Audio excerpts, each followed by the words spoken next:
தெய்வ சத்தம் நிகழ்ச்சிக்கு அன்புடன் வரவேற்கிறோம். இப்பொழுதும் சகோதரர் டேனியல் ராஜதுரை அவர்களின் தெய்வ செய்தியினை கேட்டு ஜெபித்து அற்புதங்களையும் ஆசீர்வாதங்களையும் பெற்றுக்கொள்ள அழைக்கிறோம். இயேசு கிறிஸ்துவின் இனி நாமத்தினாலே உங்கள் அனைவருக்கும் அன்பின் வாழ்த்துக்களை தெரிவித்துக் கொள்கிறேன். அன்பானவர்களே, இயேசு கிறிஸ்துவனுடைய வெற்றி வாழ்க்கைக்கு அஸ்திவாரமாக அவருடைய ஜெப ஜீவியம் நம்முடைய கண்களுக்கு முன்பாக எப்பொழுதும் காணப்படுகிறது என்று சொல்லி கடந்த நாட்களின் செய்தியின் வேளையில் நீங்கள் கேட்டிருந்திருக்க ஆவியானவரின் மூலமாக உங்களோடு கூட பேசினார். இன்றைக்கு இயேசு கிறிஸ்து ஜெபத்தை குறித்து என்ன கற்றுக் கொடுக்கிறார் என்கிற ஒரு சில கருத்துக்களை நான் உங்களோடு கூட பகிர்ந்து கொள்ள விரும்புகிறேன். மத்தேயு சுவிசேஷம் 18ஆம் அதிகாரம் 19ஆம் வசனத்தில், உங்களில் 2 பேர் தாங்கள் வேண்டிக் கொள்ளப் போகிற எந்த காரியத்தை குறித்தாகிலும் பூமியிலே ஒருமனப்பட்டிருந்தால் என் பிதாவினால் அது உங்களுக்கு உண்டாகும் என்று சொல்லி அழகான ஒரு வாக்குத்தத்தத்தை இன்றைக்கு கர்த்தர் உங்களுக்கு கொடுக்கிறவராக இருந்து கொண்டிருக்கிறார். நீங்கள் எதை கேட்டாலும் எந்த காரியத்தை குறித்தாகிலும் ஒருமனப்பட்டிருந்தால் என் பிதாவினால் உண்டாகும் என்று சொல்கிற பார்க்க முடிகிறது. என் பிதாவினால் கர்த்தருடைய பிள்ளைகளுக்கு அவருடைய மன விருப்பங்களை அறிந்திருக்கிற பிதாவானவர் நாம் கேட்கிற போது அவருடைய சித்தமான பாதையில் அவருடைய நாமம் மகிமைப்படும்படியாக அவர் செய்கிறதை இங்கே வெளிப்படுத்துகிற பார்க்க முடிகிறது. ஆனால் பிளெஸ்ஸிங்ஸ் வித் கண்டிஷன்ஸ் என்று சொல்லுவேன், நிபந்தனைகளோடு கூடியவைகளே ஆசீர்வாதங்கள். இங்கே என்னையா அந்த வார்த்தையில் நிபந்தனை இருக்குது அப்படின்னு கேட்குறீங்க இல்லையா? அதில் சொல்லப்பட்டிருக்குது, உங்களில் 2 பேர் தாங்கள் வேண்டிக் கொள்கிற போகிற எந்த காரியத்தை குறித்தாகிலும் என்று சொல்லி எழுதப்பட்டிருக்குது. 2 பேர் பூமியிலே ஒருமனப்பட்டு இருந்தால் ரொம்ப முக்கியமான காரியம் இல்லையா? அந்த ஒருமனப்பாடு தான் ரொம்ப முக்கியம். இப்போ நான் உங்களோடு கூட இணைந்து ஜெபிக்க விரும்புகிறேன், நீங்கள் என்னோடு கூட இணைந்து ஜெபிக்க விரும்புகிறீங்க. கர்த்தர் கொடுக்குற வார்த்தைகளை நீங்கள் கேட்கிறவர்களாக மாத்திரம் இல்லாதபடி உங்களுடைய உள்ளத்தில் ஏற்றுக்கொண்டவர்களாய் உங்களோடு கூட நான் ஜெபிக்கிற போது என்னோடு கூட இணைந்து ஒருமனப்பட்டு நீங்கள் ஜெபிக்கிற போது எந்த காரியமாக இருந்தாலும் சரி கர்த்தர் நிச்சயமாகவே அவர் செய்கிறேன் என்று சொல்லி வாக்கு கொடுக்கிறவராக இன்றைக்கு உங்களோடு கூட பேசுகிறவராக இருந்து கொண்டு இருக்கிறார். அதில் முக்கியமாக நான் சொல்ல விரும்புகிற காரியம், ஒருமனப்பட்டு இருந்தால் சரி. இன்றைக்கி நான் உங்களோடு கூட ஒருமனப்பட்டு ஜெபிக்க போகிறேன், நீங்கள் என்னோடு கூட ஒருமனப்படுறீங்க, தட்ஸ் ஆல். அது மாத்திரமல்ல, நாட் ஓன்லி தட், உங்களுடைய உள்ளம் ஆண்டவரோடு கூட ஒருமனப்பட்ட நிலையில் காணப்பட வேண்டும். பிதாவினுடைய பிரசன்னம் உங்களில் ஒருமனப்பட்ட நிலையில் காணப்படுகிறாக இருக்க வேண்டும். எப்படி? மனுஷரால் கூடாதவை தேவனால் கூடும் என்று சொல்லி கர்த்தர் வாக்கு கொடுத்திருக்கிறாரு. அந்த வார்த்தையின்படி நான் இன்னைக்கு கர்த்தருடைய சித்தமினிலே நிறைவேறும்படியாய் நான் ஒருமனப்பட்டு நான் ஜெபிக்க விரும்புகிறேன்னு சொல்லுகிற அந்த ஆழமான சத்தியத்திற்குள் நீங்கள் இணைக்கப்பட்டவர்களாய் நீங்கள் ஜெபிக்கிற ஜெபம் மிகுந்த பலன் கொடுக்கும் என்று சொல்லி நான் உங்களுக்கு சொல்ல விரும்புகிறேன். சில ஜெபம் பண்ணும்போது ஜெபம் பண்ணுவாங்க, ஆண்டவரே 30, 60, 100மா எனக்கு ஆசீர்வதியும், என்னை ஆசீர்வதியும், பலன் கொடுத்தரணும் என்று சொல்லி ஜெபிக்கிறது உண்டு. இன்றைக்கி நான் சொல்ல விரும்புகிறேன், அப்படி 30, 60, 100 அப்படி சொல்லுகிற சொல்லை நீங்கள் விட்டு விடுங்க, தவிர்த்து விடுங்கள். ஏன் தெரியுமா? அவரை நேசிக்கிற பிள்ளைகளுக்கு அவர் கொடுக்கிற ஆசீர்வாதங்கள் எத்தனை மடங்கு இருக்குது தெரியுமா? உபாகமம் 1ஆம் அதிகாரம் 11ஆம் வசனத்தில் எழுதப்பட்டிருக்குது, நீங்கள் இப்பொழுது இருக்கிறதை பார்க்கலாம் 1000 மடங்கு அதிகமாகும்படி உங்கள் பிதாக்களின் தேவனாகிய கர்த்தர் உங்களுக்கு சொல்லியபடியே உங்களை ஆசீர்வதிப்பார் என்று சொல்லி எழுதப்பட்டிருக்குது. எத்தனை மடங்கு கவனிச்சிங்களா? 1000 மடங்கு. எப்போ? நீங்கள் இப்பொழுது இருக்கிறதை பார்க்கலாம். ஐயா, என்னுடைய வருமானம் எங்கள் குடும்பத்துக்கு பத்தலையே, ஒன்றுமே செய்ய முடியலையே, நோ சேவிங்ஸ், சேமிப்பே இல்லையே, வேலை வாய்ப்புக்கு வேண்டியிருக்கு, படிப்புக்கு வேண்டியது இருக்குது, திருமண காரியங்களுக்கு வேண்டி இருக்குது, என்ன செய்யட்டும்? அங்கலாய்ப்போடு கூட இருக்கிற எனக்கு அன்பான தகப்பனே, தாயே, இன்றைக்கு கர்த்தரிடத்தை கேளுங்க. நீங்கள் கேட்குற எந்த காரியமாக இருந்தாலும் சரி ஒருமனப்பட்டு ஜெபம் பண்ணும்போது கர்த்தர் நம்முடைய ஆன்மீக பிரகாரமான காரியங்கள் மாத்திரமல்ல, நீ கையிட்டு செய்கிற எல்லாவற்றிலும் அவர் உன்னை ஆசீர்வதிக்க அவர் விருப்பம் உள்ளவராக இருந்து கொண்டிருக்கிறார். சரி, அப்படி ஜெபிக்கிற போது சிலர் சொல்லுகிறது உண்டு, நான் நடுராத்திரி 1 மணிக்கு எழும்பி ஜெபம் பண்ணுவேங்க, 1 மணி நேரம் ஜெபம் பண்ணுவேன். அதே மாதிரி நான் சத்தமாக ஜெபம் பண்ணுவேன், நிறைய ஜெபம் பண்ணுவேன் அப்படின்னு சொல்லுகிற பார்க்க முடிகிறது. ஆனால் இயேசு கிறிஸ்து ஒரு சின்ன வார்த்தையின் மூலமாக ஒரே ஒரு காரியத்தை கற்றுக் கொடுக்க விரும்புகிறார். மத்தேயு 6:7 எழுதப்பட்டிருக்குது, நீங்கள் ஜெபம் பண்ணும்போது அஞ்ஞானிகளைப் போல வீண் வார்த்தைகளை அலப்பாதையுங்கள் என்று சொல்லி எழுதப்பட்டிருக்குது. மத்தேயு 23:14 கூட இயேசு கிறிஸ்து சொல்லுகிற சொல் அங்கே அப்படியே எழுதப்பட்டிருக்குது. வீண் வார்த்தைகளை அலப்பாதையுங்கள். அலப்புதல் இல்லையா, அதில் வீண் வார்த்தைகள். கர்த்தருக்கு பிரியமாக நான் பேசணும், ஜெபம் பண்ணணும் அப்படின்னு சொல்லி அடுக்கு மொழியில் தான் நான் ஜெபம் பண்ணணும் அப்படின்னு சொல்லிட்டு உங்களுடைய சொந்த நடைகளை கர்த்தருடைய பாதத்தில் எடுத்து வைக்கிறீங்க இல்லையா. வீண் வார்த்தைகள், கர்த்தருக்கு பிரியமில்லாத காரியங்களுக்காக இல்லையா, கர்த்தருக்கு சித்தமில்லாத சொற்களை நீங்கள் அடுக்கு மொழிகளில் நீங்கள் பேசினாலும் சரி, அழகான சொற்களினால் நீங்கள் பேசினாலும் சரி, அது கர்த்தருக்கு பிரியமானதானா அப்படின்னு சொல்லி ஒரு கேள்விக்குறி போட்டு ஆம் இல்லை என்று சொல்கிற பதிலை நீங்கள் பெற்றுக்கொள்வீங்கன்னு சொன்னால் இந்த அலப்பலான வீண் வார்த்தைகள் உங்களுக்குள்ளேருந்து வராது என்று சொல்லி நான் உங்களுக்கு சொல்ல விரும்புகிறேன் இல்லையா. அதில் இயேசு சொல்கிற வார்த்தை அதுக்காக அப்படின்னா நான் என்னையா செய்யணும் அப்படின்னு சொல்லி ஒரு வேளை கேட்கலாம். அங்கே மத்தேயு 6:6 இயேசு கிறிஸ்து சொல்கிறாரு, நீ ஜெபம் பண்ணும்போது உன் அறை வீட்டுக்குள் பிரவேசித்து உன் கதவை பூட்டி அந்தரங்கத்தில் இருக்கிற உன் பிதாவை நோக்கி ஜெபம் பண்ணு. அப்பொழுது அந்தரங்கத்தில் பார்க்கிற உன் பிதா வெளியரங்கமாய் உனக்கு பலனளிப்பார் என்று சொல்கிற பார்க்க முடிகிறது. அறைக்கதவை பூட்டி இல்லையா, அறைக்கதவு உன்னுடைய வீட்டு ரூமுடைய கதவையும் சாத்திரு. அதே வேளையில் உன்னுடைய இருதயத்தின் கதவுகளையும் நீ பிசாசானவன், பிசாசுனுடைய சத்தம் உன்னுடைய இருதயத்தின் கதவுகள் மூலமாக உள்ளே புகுந்து விடாதபடி அந்த கதவை அடைத்து விட்டு பரிசுத்தாவினுடைய பிரசன்னத்தோடு கூட உன்னுடைய இருதயத்தை நிரப்பி ஆவியானுடைய பிரசன்னத்தோடு கூட நீ ஜெபம் பண்ணுவாய் என்று சொன்னால் அந்தரங்கத்தில் பார்க்கிற உன் பிதா வெளியரங்கமாய் பலன் கொடுப்பார். How is it possible? அது எப்படிங்க முடியும்? அதுதான் கர்த்தர் இன்றைக்கு உங்களுக்கு கற்றுக் கொடுக்கிற வார்த்தை இல்லையா. அன்பான தேவனுடைய பிள்ளைகளை, ஏன் நடக்கலை, ஏன் கிடைக்கல, ஏன் அவர் செய்யலை? அவருடைய நாமத்தினால ஜெபம் பண்ணியிருக்கிறீங்க. ஆனால் அந்த வார்த்தைக்கு ஒரு நிபந்தனை எங்கே இருக்குது தெரியுமா? 13 இருக்குது. குமாரனில் பிதா மகிமைப்படும்படியாக நான் அதை செய்வேன் என்று சொல்கிறார்.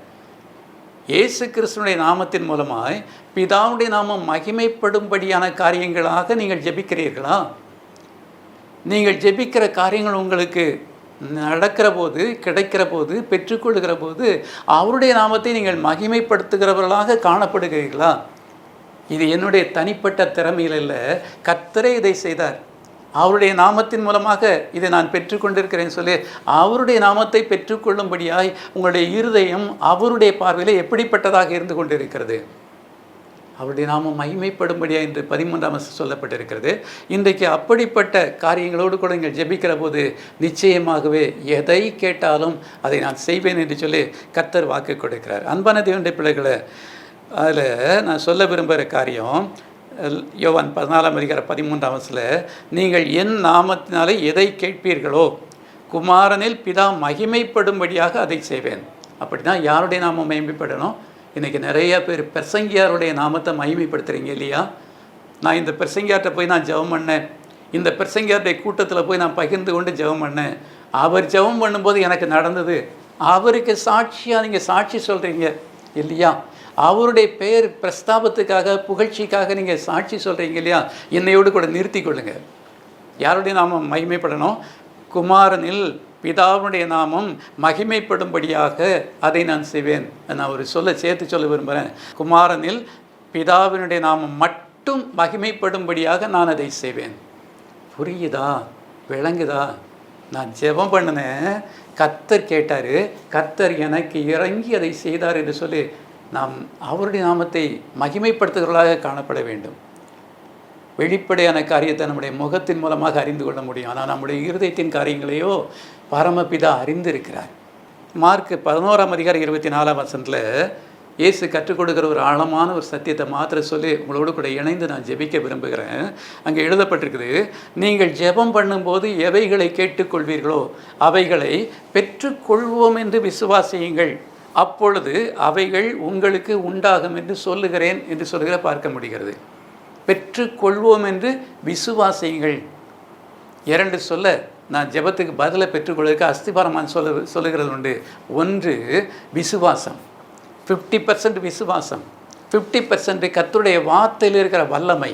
விசுவாசமும் வல்லமையும் இணைகிற போது நிகழ்வது தான் அற்புதம். அதோடு இணைத்து சொல்ல விரும்புகிறேன், விருப்பம். நம்முடைய விருப்பத்தை கர்த்தருடைய பாதத்திற்கு கொண்டு செல்கிறோமா, அல்லது நமக்கு நாமே வைத்து கொண்டு துக்கித்து அழுது கொண்டு இருக்கிறோமா? ஏன் இப்படி நடந்துச்சு, என்னால் தானே, நான் ஒரு பாவியான மனுஷி, இந்த கேடு எனக்கு தேவைதானா அப்படின்னு சொல்லி நமக்கு நாமே நொந்து போய் கொண்டு இருக்கிறோம். எப்படிப்பட்ட காரியங்களாக இருந்தாலும் சரி அவருடைய பாதத்தில் கொண்டு செல்லுங்கள். 55ஆம் சங்கீதம் 22ஆம் வசனம் தான் சொல்லு இல்லையா, கர்த்தர் மேலும் உன் பாரத்தை வைத்து விடு, அவர் உன்னை ஆதரிப்பார். உன்னுடைய சுமைகளை நீயே சுமந்துக்கிட்டு இருக்காத, உன்னுடைய பாரங்களை சுமப்பதற்காக அவர் சிலுவையிலே தன்னுடைய சரீரத்தை ஒப்பு கொடுத்தார். அவருடைய பாதத்தில் இறக்கி வைத்து விடுங்க. எனக்கு அன்பான சகோதரனை சகோதரியே, இந்த மார்க் 11:24 இன்னொரு காரியத்தை நான் சொல்ல விரும்புகிறேன். ஜெபம் பண்ணும்போது எவைகளை கேட்டுக்கொள்வீர்களோ அவைகளை பெற்றுக்கொள்வோம் என்று சொல்லி விசுவாசியுங்கள். உடைய விசுவாசத்தின் ஸ்கேல், அளவுகோல் எப்படிப்பட்டதாக இருக்கிறதுங்கிறத அவர் பார்க்க விரும்புகிறார். சிலர் ஜெபம் பண்ணிவிட்டு நான் ஆண்டவருடைய சமூகத்தில் சொல்லிட்டேன், நடக்குதா நடக்கலையான்னு பார்ப்போம் அப்படின்னு சொல்லி அரைகுறை மனதோடு கூட அந்த ஜெபத்தை நாம் பின்தொடருகிறவர்களாக இருந்து கொண்டிருக்கிறோம். நடக்குமோ நடக்காதோ தெரியலை, ஜெபத்தில் வச்சிருவோம் இல்லையா? நான் இன்றைக்கி சொல்ல விரும்புகிறேன், காசு கொடுத்து மருந்துகளை வாங்கலாம், சுகத்தை கொடுப்பது கர்த்தர்.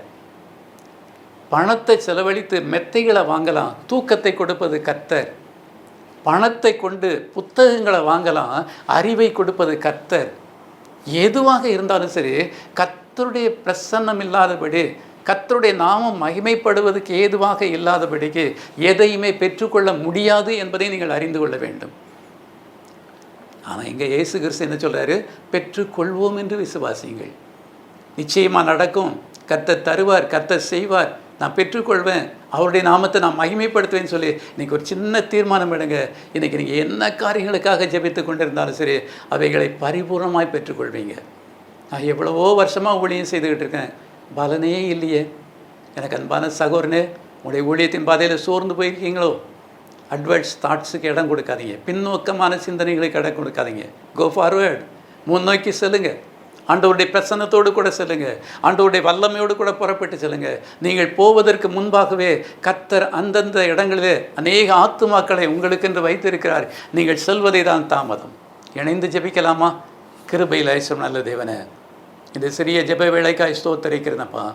கர்த்தாவே, இன்றைக்கு நீர் கொடுத்த வார்த்தையின்படி என் நாமத்தினாலே நீங்கள் எதை கேட்டாலும் அதை நான் செய்வேன் என்று சொன்ன வார்த்தையோடு கூட நீங்கள் ஜெபம் பண்ணும்போது என்று சொல்லி எப்படிப்பட்ட விதமாக ஜெபிக்க வேண்டும் என்பதை அழகாக நீர் கற்றுக் கொடுத்திருக்கிறீரே, அதற்காக நான் ஸ்தோத்திரம் செலுத்துகிறேனப்பா. கர்த்தாவே, அஞ்ஞானிகளைப் போல வீண் வார்த்தைகளை அலப்பாதையுங்கள் என்று சொன்ன வார்த்தையின்படி அதிக நேரம் அதிகமான வார்த்தைகளை கர்த்தாவே அழகுபடுத்தி பேசி ஜெபிக்கிற அந்த ஞானத்தை நீர் மாற்றி உமக்கு பிரியமான சொற்களை பகிர்ந்து கொள்ள இன்றைக்கு நீர் உதவி செய்யும்படியாக ஜெபிக்கிறேன்.